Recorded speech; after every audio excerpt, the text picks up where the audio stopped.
வந்துடும் கால் உயரமாக போயிடும். அதுக்கப்புறம் நீங்கள் என்ன செய்யணுமோ செய்யணும். சரியா? அது ஒரு வாரம் அட்ஜஸ்ட் பண்ணிக்கோங்க. பார்த்து நடங்க. மரம் எடுக்கணுமா அதை இல்லையா? மரம் உள்ளது இல்லை. ரைட், அது பிரச்சனை இல்லை. இது உங்கள் இடம் தானா? ஏன் அப்படி போட்டிய?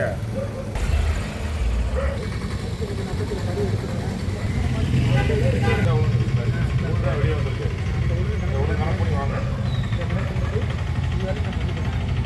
நீங்கள் இப்போ அந்த வீடை வந்து அடிச்சு வரீங்கல்ல, இப்போ குவான்டிட்டி எந்த பாருங்க இது வரைக்கும் அடிச்சு வாங்க.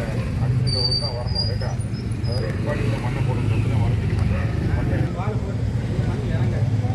அதுக்கு அடிச்சு போட்டு தோண்டிடும். ஒரு 10 நாள் அடைச்சி ரோடு வேறு வழியே லிங்க் ரோடு கிடையாது. அங்கேயும் மோட்டர் ரோடு பார்த்தீங்கன்னா அந்த ஓட்டு கிடைக்கும். எந்த இடத்துல? அந்த ரோடு போக்குவரத்தில் எடுத்து விட்டேண்ணே. அது 3 நாள் இருக்கும். எடுத்து விட்டேதாங்க. போக்குவரத்தில் பைப் எடுத்துருவோண்ணே. அதுலேயே அடுத்த போகணும். இந்த டிப்பர் லைன் போட வேண்டியிருக்கு.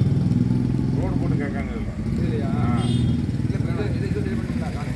அதானே ஆண் 2வது உங்களை ஆளுக்கு போக முடியல. பாலச்சக்கரக்காரன் லைன் அடிக்க வேண்டியிருக்கு. மொத்தம் 50 ரோடு ஸ்டார்ட் பண்ண தெரியாது. பாலச்சக்கரை போட்டதெல்லாம் ஸ்டார்ட் பண்ண தெரியாதுக்கிறேன். இது 2 மேனுவல் டு மேனுவல் லைன் அடிக்கிறது. அது வரைக்கும் உங்களுக்கு போகிறதுக்கு மட்டும் ரெடி பண்ணுவாங்க. போக்குவரத்து ரோடு நல்லா தானே இருக்குது. அதுவும் டேமேஜாக இருக்குது. அந்த ஏரியா ரூம் அது கொல்லப்பட்டீங்க. ஒரு 10 நாள் 20 மேலே ஸ்கூல் வந்து அங்கேருந்து வந்துட்டு இருக்கான்ல. அங்கே வரைக்கும் அந்த ரோடு கிராசிங் நாளைக்கு தோண்டிடு. சரி, ரோடு கிராசிங் வரைக்கும் அதெல்லாம் லாக் பண்ணி தோண்டுவா. பிரச்சனை இல்லை. இங்கிட்ட ஒன்றும் பிரச்சனை சார். அவங்க அப்ரோச் அப்படியே இருக்கு.